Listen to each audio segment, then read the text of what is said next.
Chapter 8. I did not see Brett again until she came back from San Sebastian. One card came from her there. It had a picture of the Concha and said, "Darling, very quiet and healthy. Love to all the chaps. Brett." Nor did I see Robert Kahn again.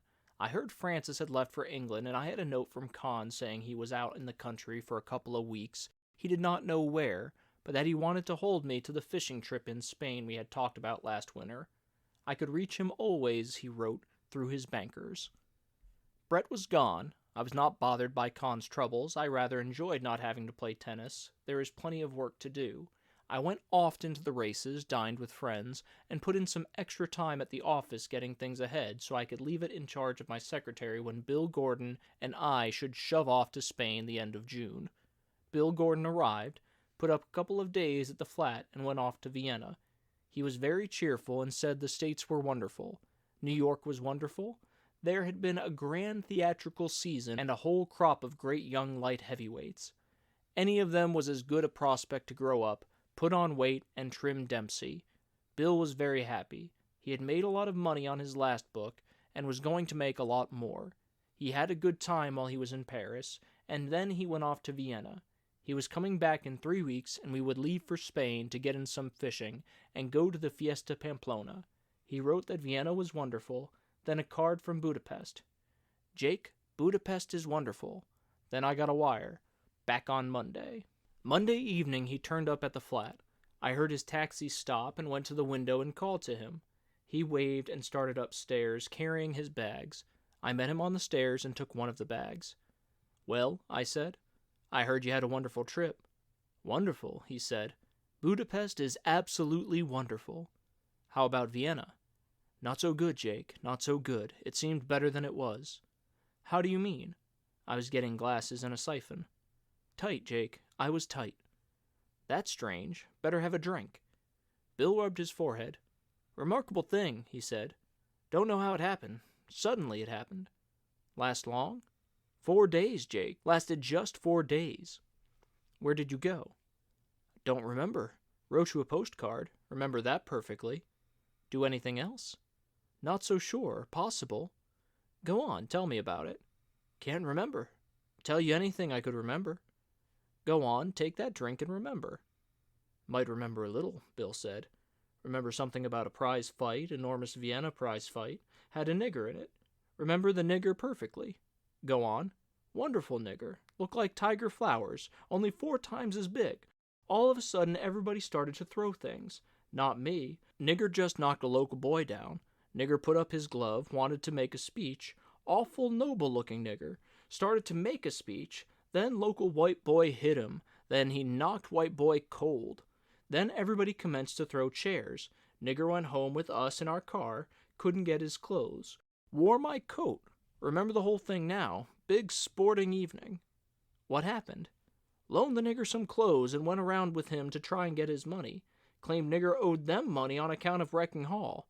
Wonder who translated. Was it me?" "Probably it wasn't you." "You're right. Wasn't me at all. Was another fellow. Think we called him the local Harvard man. Remember him now, studying music." "How'd you come out?" "Not so good, Jake. Injustice everywhere. Promoter claimed the nigger promised let local boy stay. Claimed nigger violated contract. Can't knock out Vienna boy in Vienna. 'My God, Mr. Gordon,' said nigger. 'I didn't do nothing in there for 40 minutes but try and let him stay. That white boy must have ruptured himself swinging at me. I never did hit him.'" "Did you get any money?" "No money, Jake. All we could get was nigger's clothes. Somebody took his watch, too. Splendid nigger. Big mistake to have come to Vienna. Not so good, Jake. Not so good." What became of the nigger?" "We went back to Cologne. Lives there. Married. Got a family.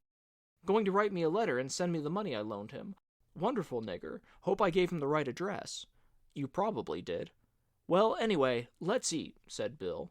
"Unless you want me to tell you some more travel stories." "Go on." "Let's eat." We went downstairs and out onto the Boulevard Saint-Michel in the warm June evening. "Where will we go?" "Want to eat on the island?" "Sure." We walked down the boulevard. At the juncture of the Rue d'Enfert Rochereau with the boulevard is a statue of 2 men in flowing robes. "I know who they are." Bill eyed the monument.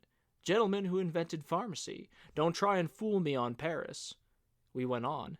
"Here's the taxidermists." Bill said. Want to buy anything? Nice stuffed dog? Come on, I said. You're pie-eyed. Pretty nice stuffed dogs, Bill said. Certainly brighten up your flat. Come on. Just one stuffed dog. I can take him or leave him alone, but listen, Jake, just one stuffed dog. Come on. Mean everything in the world to you after you bought it. Simple exchange of values. You give them money, they give you a stuffed dog. We'll get one on the way back. All right, have it your own way.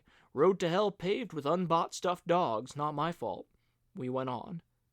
How'd you feel that way about stuffed dogs so sudden?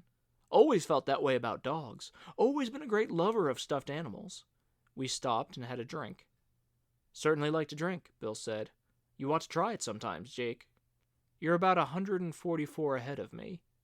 Ought not to daunt you. Never be daunted. Secret of my success, never been daunted. Never been daunted in public.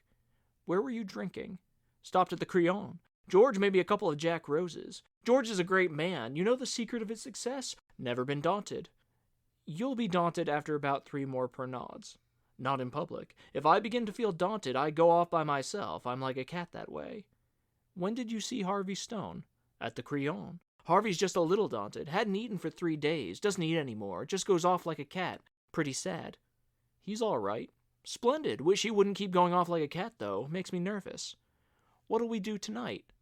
Doesn't make any difference. Let's not get daunted. Suppose they got any hard-boiled eggs here. If they had hard-boiled eggs here, wouldn't we have to go all the way down to the island to eat? Nix, I said. We're going to have a regular meal. Just a suggestion, said Bill. Want to start now? Come on.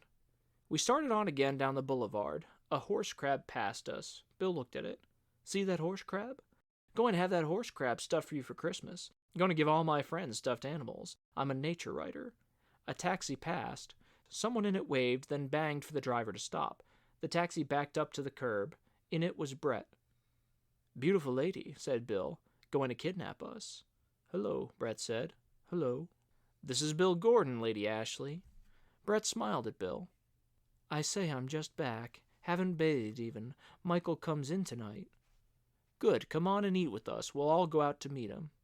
Must clean myself. Oh, rot, come on. Must bathe. He doesn't get in till 9. Come have a drink, then, before you bathe. Might do that. Now you're not talking rot.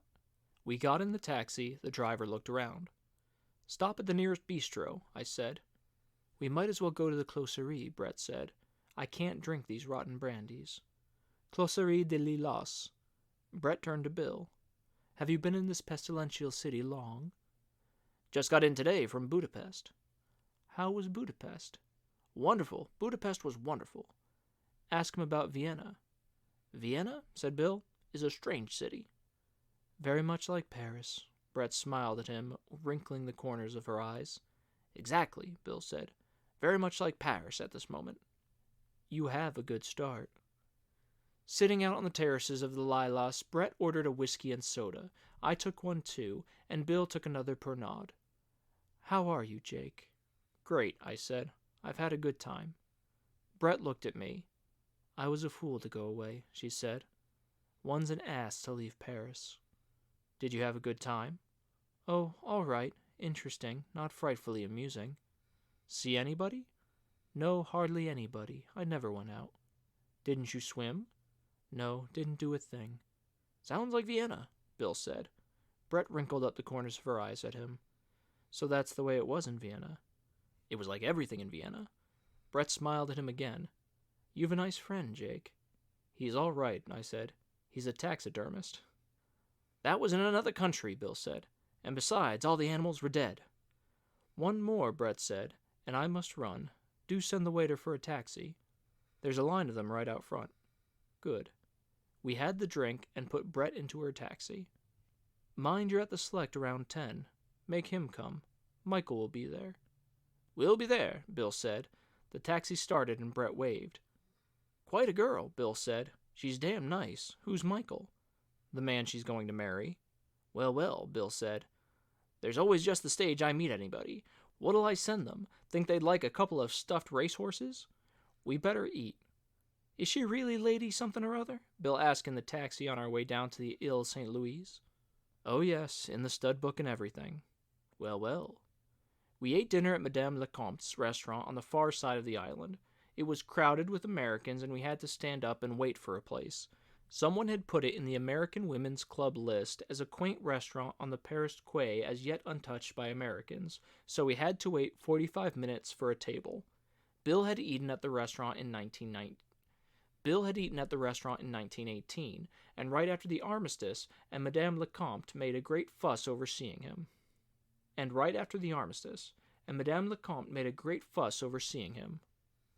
Doesn't get us a table, though, Bill said. Grand woman, though. We had a good meal, roast chicken, new green beans, mashed potatoes, a salad, and some apple pie and cheese.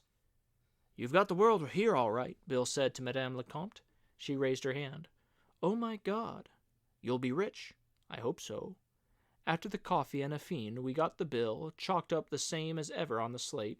That was doubtless one of the quaint features, paid it, shook hands, and went out.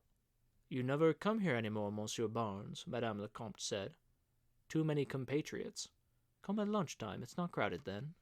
Good. I'll be down soon. We walked along under the trees that grew out over the river on the Quai d'Orléans side of the island. Across the river were the broken walls of old houses that were being torn down. They're going to cut a street through. They would, Bill said. We walked on and circled the island. The river was dark, and a bateau mouche went by, all bright with lights, going fast and quiet up and out of sight under the bridge. Down the river was Notre Dame, squatting against the night sky.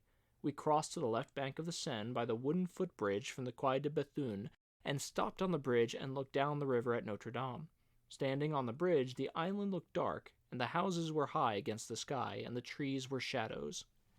It's pretty grand, Bill said. God, I love to get back. We leaned on the wooden rail of the bridge and looked up the river to the lights of the big bridges. Below the water was smooth and black. It made no sound against the piles of the bridge. A man and a girl passed us. They were walking with their arms round each other. We crossed the bridge and walked up the Rue du Cardinal Lemoine. It was steep walking, and we went all the way up to the Place Contrescarpe. The arc light shone through the leaves of the trees in the square, and underneath the trees was an S-bus ready to start. Music came out of the door of the Negre Joyeux. Through the windows of the Café aux Amateurs, I saw the long zinc bar. Outside on the terrace, working people were drinking. In the open kitchen of the Amateur, a girl was cooking potato chips in oil. There was an iron pot of stew. The girl ladled some onto a plate for an old man who stood holding a bottle of red wine in one hand. Want to have a drink? No, said Bill. I don't need it. We turned to the right off the Place Contrescarpe, walking along smooth, narrow streets with high old houses on both sides. Some of the houses jutted out toward the street. Others were cut back. We came onto the Rue du Pot de Fer and followed it along until it brought us to the rigid north and south of the Rue Saint-Jacques, and then walked south, past Val de Grace, set back behind the courtyard and the iron fence, to the Boulevard du Port Royal. What do you want to do? I asked. Go up to the cafe and see Brett and Mike? Why not? We walked along Port Royal until it became Montparnasse, and then on the Place de la Lavine, and all the little cafes, de Moise crossed the street to the Rotonde, past its lights and tables to the Select. Michael came toward us from the tables. He was tanned and healthy-looking. Hello, Jake, he said. Hello, hello. How are you, old lad? You look very fit, Mike. Oh, I am. I'm frightfully fit. I've done nothing but walk all day. 1 drink a day with my mother at tea. Bill had gone into the bar. He was standing talking with Brett, who was sitting at a high stool, her legs crossed. She had no stockings on. It's good to see you, Jake, Michael said. I'm a little tight, you know. Amazing, isn't it? Did you see my nose? There's a patch of dried blood on the bridge of his nose. An old lady's bags did that, Mike said. I reached up to help her with them, and they fell on me. Brett gestured at him from the bar with her cigarette holder and wrinkled the corners of her eyes. An old lady, said Mike. Her bags fell on me. Let's go in and see Brett, I say. She is a piece. You are a lovely lady, Brett. Where did you get that hat? Chap bought it for me. Don't you like it? It's a dreadful hat. Do get a good hat. Oh, we've so much money now, Brett said. I say, haven't you met Bill yet? You are a lovely host, Jake. She turned to Mike. This is Bill Gordon. This drunkard is Mike Campbell. Mr. Campbell is an undischarged bankrupt. Aren't I, though? You know I met my ex-partner yesterday in London. Chap who did me in. What did he say? Bought me a drink. I thought I might as well take it. I say, Brett, you are a lovely piece. Do you think she's beautiful? Beautiful? With this nose?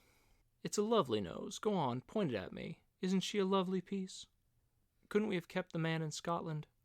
I say, Brett, let's turn in early. Don't be indecent, Michael. Remember, there are ladies at this bar. Isn't she a lovely piece? Don't you think so, Jake? There's a fight tonight, Bill said. Like to go? Fight? Said Mike. Who's fighting? Ladeau and somebody. He's very good, Ladeau, Mike said. I'd like to see it, rather. He was making an effort to pull himself together. But I can't go. I had a date with this thing here. I say, Brett, do get a new hat. Brett pulled the felt hat down far over one eye and smiled out from under it. You two run along to the fight. I'll have to be taking Mr. Campbell home directly. I'm not tight, Mike said. Perhaps just a little. I say, Brett, you are a lovely piece. Go on to the fight, Brett said. Mr. Campbell's getting difficult. What are these outbursts of affection, Michael? I say, you are a lovely piece. We said good night. I'm sorry I can't go, Mike said. Brett laughed. I looked back from the door. Mike had one hand on the bar and was leaning toward Brett, talking. Brett was looking at him quite coolly, but the corners of her eyes were smiling. Outside on the pavement, I said, Do you want to go to the fight? Sure, said Bill, if we don't have to walk. Mike was pretty excited about his girlfriend, I said in the taxi. Well, said Bill, you can't blame him, such a hell of a lot.